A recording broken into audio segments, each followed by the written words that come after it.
Olá pessoal, sejam muito bem-vindos a mais uma aula de Biologia do preparatório para o Enem.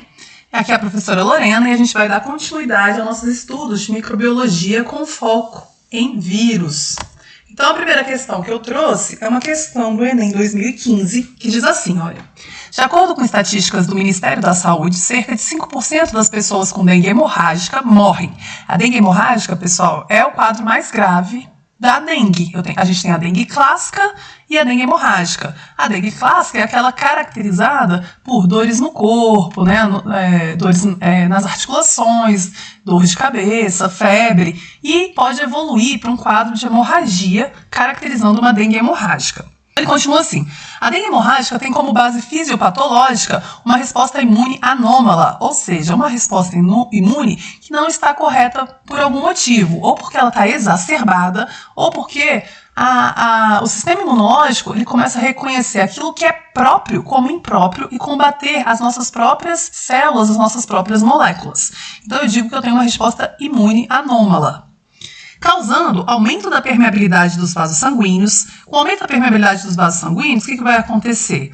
Parte do plasma do sangue ele vai extravasar, ele vai sair dos vasos sanguíneos e com isso há uma queda na pressão arterial.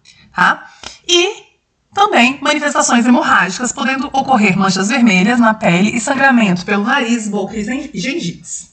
O hemograma do paciente, o que é o hemograma? É um exame que vai avaliar todos os componentes do sangue. Então, o hemograma do paciente pode apresentar como resultado leucopenia, que é a diminuição do número de glóbulos brancos. Os glóbulos brancos também são chamados de leucócitos. Então, leucopenia é baixa de leucócitos. Linfocitose, que é o aumento do número de linfócitos. Linfócito é um tipo específico de leucócito. Então, eu posso ter um aumento de linfócitos, né?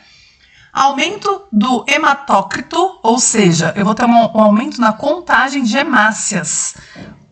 Comumente, esse aumento se dá por quê? Porque é a perda de plasma sanguíneo por conta do aumento da permeabilidade dos vasos. Então, com uma menor quantidade de plasma, há uma maior concentração de hemácias, né? Isso acontece muito quando a gente está desidratado.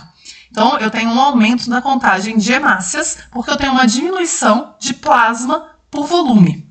E trombocitopenia. A trombocitopenia ela é caracterizada por uma contagem de plaquetas abaixo de 100 mil por milímetros cúbicos. Então, justamente, né, essa baixa contagem de plaquetas que vai acarretar a hemorragia. E é essa a questão. É só a gente lembrar quais são as funções dos elementos figurados do sangue, das células sanguíneas, né? Então, olha lá. Relacionando os sintomas apresentados pelo paciente com dengue hemorrágica e os possíveis achados do hemograma, constata-se que... Então, vamos lembrar a função dos componentes do sangue. Antes disso, é só para mostrar para vocês como é que é o vírus da dengue, né? O vírus da dengue, então, ele é um vírus que ele é envelopado, ele contém um envelope formado por uma bicamada lipídica ao redor do seu capsídeo, que é essa estrutura em forma de icosaedro, essa estrutura proteica, e no interior dele eu tenho o material genético do vírus da dengue, que é um material genético formado por RNA fita simples, então ele também é um vírus de RNA, ok? Lembrando que esse vírus ele é transmitido pela picada do mosquito Aedes aegypti, né, o principal transmissor da dengue aqui na América. E esse mosquito ele também está relacionado à transmissão de vários outros vírus, como chikungunya, zika, febre amarela, né? Esses vírus que são transmitidos por vetores, eles são chamados de arbovírus, então são arboviroses, que a gente diz, tá? A dengue é um tipo de arbovirose, por ela ser transmitida por um vetor, no caso, um mosquito. Sintomas, como eu comentei, sintomas clássicos da dengue, né? Da dengue clássica é febre alta, mal-estar, cansaço, dores musculares, náuseas, cefaleia, que é dor de cabeça. Muito comum ter dor atrás dos olhos e manchas vermelhas. E também é característico coceira, principalmente nos estágios finais da dengue, tá? Já a dengue hemorrágica, que é o quadro mais severo, ela é caracterizada principalmente por trombocitopenia, que é a baixa contagem de plaquetas no sangue, e isso causa uma manifestação hemorrágica, né? Causa hemorragia. Bom, Lembrando então, pessoal, rapidamente, que o sangue ele é formado por duas partes principais, a parte líquida, que é o plasma, e a porção celular, que é formada por aquilo que nós chamamos de elementos figurados. Então, se eu pegar o sangue, centrifugar esse sangue, eu consigo visualizar essas duas frações. O plasma, a parte líquida superficial, e os elementos figurados, que é composto de células ou fragmentos celulares. Tá? No plasma eu vou encontrar várias substâncias dissolvidas, nutrientes, gases, anticorpos, dentre outros, né, proteínas, inúmeras proteínas dissolvidas no plasma. Já os elementos figurados são as células em si ou fragmentos celulares. Né? Então, quem são essas células? Se agora eu observar a fração dos elementos figurados, eu vou ver que a maior parte desse elemento é formado por hemácias, que são as células vermelhas do sangue, que são responsáveis pelo transporte de oxigênio. Hemácias também são chamadas de glóbulos vermelhos ou eritrócitos, cuja função, como eu comentei então, é transportar o oxigênio para as células. Os leucócitos, também chamados de glóbulos brancos, eles têm função na defesa, então eles fazem parte do nosso sistema imunológico, eles têm diferentes tipos de leucócitos com funções específicas, mas, de uma forma geral, a função dos leucócitos é defesa. E as plaquetas? As plaquetas, na realidade, não são células, elas são fragmentos de células, uma célula original que se fragmenta, formando as plaquetas, e a função das plaquetas é atuar na coagulação do sangue. Quando a gente se machuca, ocorre a formação de um coágulo para estancar o sangramento, tá? Importante que as plaquetas elas não são os únicos responsáveis pela formação dos coágulos, né? A via de coagulação é bastante complexa, tem várias outras proteínas envolvidas, vários outros elementos envolvidos. As plaquetas é um desses elementos envolvidos no processo de coagulação do sangue, ok? Bom, então com base nisso ficou simples, né? Agora vamos ler as alternativas. Então ele falou assim, olha, relacionando os sintomas apresentados pelo paciente com dengue hemorrágica, que ele citou acima, né, que é leucopenia, baixa de glóbulos brancos, linfocitose, aumento de linfócitos, que é um tipo específico de glóbulos brancos que atua quando a gente tem um processo de infecção. Então é natural que haja um aumento de linfócitos específicos em caso de infecções. Aumento do hematócrito, ou seja, aumento da contagem de hemácias, principalmente no caso da dengue por conta de perda de plasma. Então, para o mesmo volume, eu tenho uma quantidade maior de hemácias. E trombocitopenia, que é contagem baixa de plaquetas. Então, sabendo disso, constata-se que as manifestações febris ocorrem em função da diminuição dos glóbulos brancos, uma vez que estes controlam a temperatura corporal. Não, os glóbulos brancos não controlam a temperatura do corpo. Os glóbulos brancos, eles têm a função de defesa do organismo, ok? A temperatura do corpo, ela é controlada pelo sistema nervoso central. Defesa do organismo, ok? A temperatura do corpo, ela é controlada pelo sistema nervoso central. Então, na realidade, a capacidade de regular a temperatura corporal em nós, né, em animais de uma forma geral, é exercida pelo hipotálamo, que é um dos órgãos do sistema nervoso central, tá? Não tem nenhuma relação com os glóbulos brancos. B. A queda na pressão arterial é ocasionada pelo aumento do número de linfócitos, que tem como função principal a produção de anticorpos. De fato, os linfócitos, tipos específicos de linfócitos, tá? Os linfócitos B, eles têm função de produção de anticorpos. Mas a queda da pressão arterial, na realidade, é ocasionada pela perda de plasma sanguíneo por conta da permeabilidade dos vasos sanguíneos, né? O plasma sai, e aí eu vou ter um menor volume de sangue. Consequentemente, se eu tenho um menor volume, agora eu diminuir o volume do líquido, né, do sangue, a força que esse líquido exerce na parede dos vasos vai diminuir. Então eu tenho uma diminuição da pressão arterial. A pressão arterial nada mais é do que a força exercida pelo sangue na parede dos vasos, ok? C. O sangramento pelo nariz, pela boca e gengiva é ocasionado pela quantidade reduzida de plaquetas. Ok, perfeito, né? As plaquetas elas estão relacionadas com a formação de coágulos, a coagulação do sangue. Então, se eu tenho uma diminuição de plaquetas, eu vou ter um quadro hemorrágico, vou ter sangramentos. Mas aí ele fala assim, olha, que as plaquetas elas são responsáveis pelo transporte de oxigênio. Não, de forma alguma. Quem é responsável pelo transporte de oxigênio é hemácia. os glóbulos vermelhos do sangue. Então tá falso. A letra D, que é a nossa resposta correta, que diz que as manifestações hemorrágicas estão associadas à trombocitopenia. Sim, né? Trombocitopenia, como ele mesmo coloca no texto, é a contagem baixa de plaquetas. Uma vez que as plaquetas estão envolvidas na cascata de coagulação sanguínea. Elas são um dos elementos importantes nessa via de coagulação. Perfeito. Resposta letra D.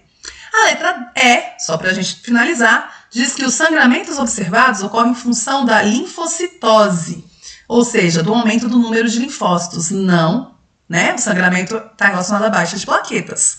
Uma vez que os linfócitos são responsáveis pela manutenção da integridade dos vasos sanguíneos, também não. Os linfócitos são tipos específicos de leucócitos que estão envolvidos na defesa do organismo, como, por exemplo, na produção de anticorpos. Ok? Então, a resposta é a letra D.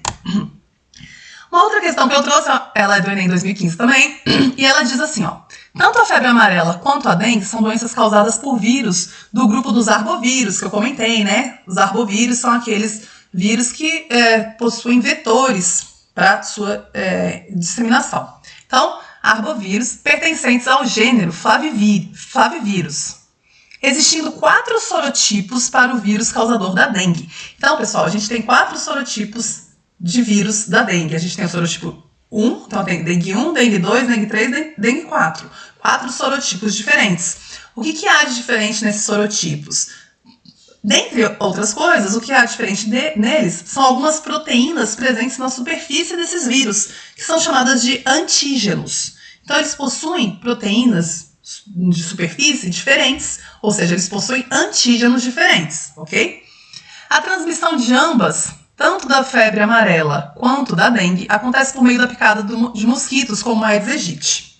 Entretanto, embora compartilhem essas características, até então, até em 2015, reparem que é o Enem 2015, tá? Até aquela data existia somente vacina para a febre amarela e não havia vacina efetiva contra a dengue. Então é interessante a gente falar sobre isso porque em 2023 foi adicionado ao calendário vacinal no Brasil a vacina para a dengue. É a primeira vacina para a dengue que foi realmente aceita, amplamente aceita e que passou por todos os 19 testes clínicos e foi introduzida no calendário vacinal, tá? Então, vamos falar um pouquinho sobre isso. Então, esse fato pode ser atribuído a... Por que foi mais fácil, né? Por que havia vacina para a febre amarela e não havia vacina para a dengue? Essa é a questão, né? A dengue é uma doença muito... perigosa, é uma doença muito grave aqui no Brasil. Todo ano nós temos inúmeros casos, com vários casos de morte, e a gente realmente, até o final de 2023, a gente não tinha vacina para dengue. Por que já muito antes tínhamos vacina para a febre amarela, que é um vírus da mesma família, que é um vírus que é transmitido pelo mesmo vetor? Por quê? Justamente por conta desses 4 sorotipos da dengue. A dengue, ela possui 4 sorotipos diferentes. Então, pessoal, quando eu penso em uma vacina, olha só, é isso aqui, tá? A dengue, ela tem o sorotipo, que é chamado de dengue do tipo 1, que é muito comum no Brasil. O sorotipo tipo 2, né? A dengue tipo 2, também bastante comum no Brasil. O sorotipo da dengue tipo 3, que não era até recentemente tão comum, entretanto, aumentou muito a quantidade desse sorotipo, ultimamente no Brasil, gerando surtos bastante graves, com um aumento muito grande na mortalidade, porque ele é potencialmente grave. E como a quantidade desse vírus no Brasil era baixa anteriormente, as pessoas tinham tido pouco contato com esse vírus, elas ainda não tinham desenvolvido uma resposta imune eficaz para a dengue do tipo 3. Então, os últimos surtos severos de dengue, eles estão muito relacionados a isso, ao aumento do número de casos de dengue do tipo 3, dentre outras coisas, tá? E a dengue do tipo 4, que é mais rara no Brasil ainda, né? Ela ainda é mais rara no Brasil. Ok. Tá, qual é a problemática, então, da vacina para dengue? A vacina para dengue foi muito difícil da gente conseguir, principalmente porque ela deveria ser uma vacina que a gente chama de tetravalente. Uma vacina tetravalente é aquela que deve atuar nos 4 sorotipos. Não adianta eu ter uma vacina só para o sorotipo do tipo 1. Por quê? Porque a pessoa pode ser infectada pelo sorotipo do tipo 2. Então eu precisava de uma vacina que fosse tetravalente, que conseguisse diminuir a probabilidade de casos graves de dengue causado pelos 4 sorotipos, tá? Então ela deveria induzir proteção permanente, se não permanente, pelo menos por um longo período, porque podendo até haver necessidade de tomar outras doses futuramente, né? Existem esses tipos de vacina, mas ela deveria induzir uma proteção a longo prazo contra os 4 sorotipos ao mesmo tempo, o que foi muito difícil da gente conseguir. Então, em dezembro de 2023, foi disponibilizada no SUS a vacina que é chamada de Qdenga, que é uma vacina que conseguiu atuar contra os 4 sorotipos e se mostrou bastante eficaz.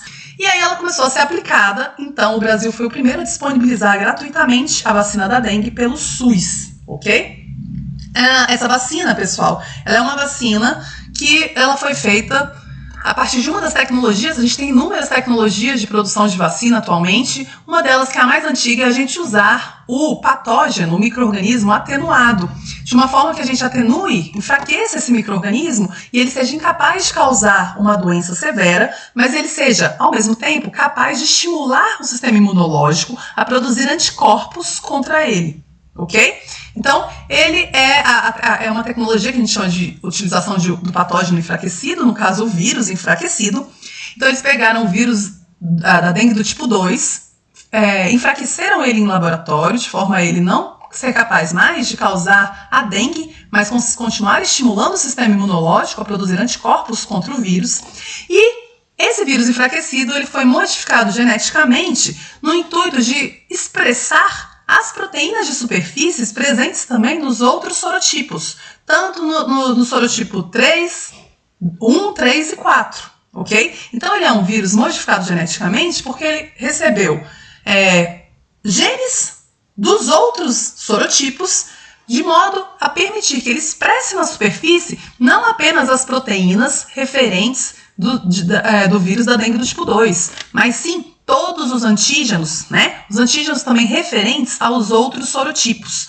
E aí eu consigo agora estimular o sistema imunológico do indivíduo que receba a vacina contra todos os sorotipos ao mesmo tempo, ok? Então essa foi a ideia. Bom, então com base nisso, por que a vacina da dengue demorou tanto para sair e a da febre amarela saiu bem mais rápido? Então, letra A, ele fala: esse fato pode ser atribuído à maior taxa de mutação do vírus da febre amarela do que do vírus da dengue? Não faz sentido, né? Muito pelo contrário, quanto maior a taxa de mutação de um vírus, mais difícil seria de se conseguir uma vacina efetiva. E a vacina da febre amarela ela saiu antes, então não tem relação. Só um parênteses, a taxa de mutação do vírus ela é maior quando o vírus ele é um vírus de RNA. Do que de DNA, tá? Vírus, de uma forma geral, eles vão sofrer mutações, assim como qualquer outro ser vivo, né, que contenha material genético, mas vírus de RNA costumam sofrer mutações mais rapidamente, e a gente tem uma dificuldade um pouco maior de conseguir vacinas eficazes contra eles. Lembrando que o vírus da dengue é um vírus de RNA. B. Alta variabilidade antigênica do vírus da dengue em relação ao vírus da febre amarela. Perfeito. O que eu estou falando? Eu estou falando que o vírus da dengue ele tem uma diversidade de antígenos maior. E antígenos são aquelas substâncias estranhas que são reconhecidas pelo nosso organismo. Então, por ter vários sorotipos, eu tenho uma variabilidade antigênica muito grande. Eu tenho diferentes antígenos. E aí é necessário que o nosso sistema imunológico consiga reconhecer todos esses antígenos e combatê-los. Então eu precisava de uma vacina que permitisse, que treinasse, né, o nosso sistema imunológico a combater, a reconhecer e combater todos os antígenos da dengue relacionados aos diferentes sorotipos, tá? C. Menor adaptação do vírus da dengue à população humana do que é o vírus da febre amarela. Não tem como eu fazer essa afirmação de que o vírus da dengue ele é menos adaptado que o vírus da febre amarela.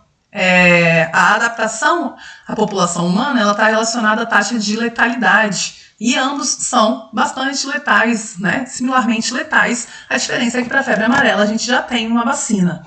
Já tinha, né? A longo prazo uma vacina. D. Presença de 2 tipos de ácidos nucleicos no vírus da dengue e somente um tipo no vírus da febre amarela? Também não. O vírus da dengue, ele é um vírus, como eu comentei, de RNA. E o vírus da febre amarela também é um vírus de RNA, ele é da mesma família que o vírus da dengue, ele é um flavivírus, tá? Então ambos são de RNA e tem exclusivamente ácidos nucleicos do tipo RNA. Existem vírus que podem ter DNA e RNA?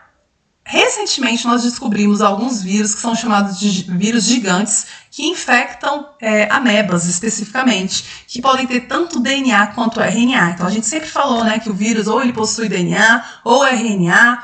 Hoje a gente sabe que existem exceções, na biologia existe exceção para tudo, mas regra geral, pessoal, o vírus ele tem como material genético ou DNA ou RNA. Existem exceções? Existem. Hoje a gente sabe que existe o vírus que é chamado de mimivírus, se vocês quiserem dar uma pesquisada, que são vírus que têm tanto RNA quanto DNA, mas não é o caso nessa questão. E, letra E, baixa capacidade de indução da resposta imunológica pelo vírus da dengue em relação ao da febre amarela? Não, ele não tem uma baixa capacidade de indução à resposta imunológica. O problema é que, como você tem antígenos diferentes em sorotipos diferentes, se você entra em contato com o primeiro vírus, ou, por exemplo, você entrou em contato com o vírus da dengue tipo 1, você produz anticorpos contra ele, você vai ter uma resposta imunológica eficaz contra ele, mas que não vai ser eficaz contra o vírus da dengue do tipo 2, porque os antígenos, as proteínas de superfície que devem ser reconhecidas pelo sistema imunológico, são diferentes. Ok? Bom, pessoal, então é isso. Espero que vocês tenham entendido. Até a próxima. Tchau, tchau.